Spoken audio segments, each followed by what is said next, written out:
Mga bro, 450 million pesos funding mula sa US para sa Philippine Coast Guard. Boom! Usapang solid support ito, mga bro. Itong bagong funding na inanunsyo sa 3rd PH-US Maritime Dialogue noong October 24, 2024 ay sobrang timely, lalo na todo ang pangangailangan ng PCG para mas maging masigasig at epektibo sa pagprotekta ng ating karagatan. Isipin nyo, may $8 million worth ng resources ang dadating para sa ating Coast Guard, ibang level. Unang-una, isa sa mga focus ng funding na ito ay ang infrastructure ng PCG.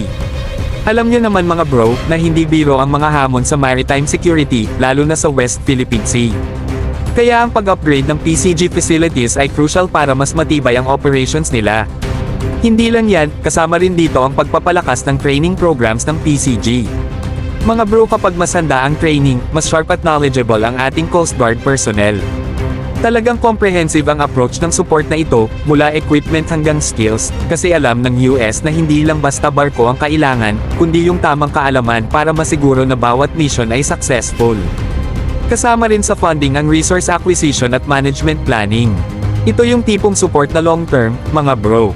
Ibig sabihin, hindi lang ngayon may impact kundi pang matagalan. With proper planning, mas magiging efficient ang pag-manage ng assets ng PCG. Hindi tayo uubusan ng resources dahil talagang nakaset up na ang strategy para mas sustainable ang bawat operation. Mga bro, hindi lang basta funding ito ay isang sign na seryoso ang US sa partnership nila sa Pilipinas pagdating sa maritime security. Sa panahong may mga banta sa ating teritoryo, ito ang klase ng support na hindi lang pampalakas ng loob kundi tunay na pagpapalakas ng capability.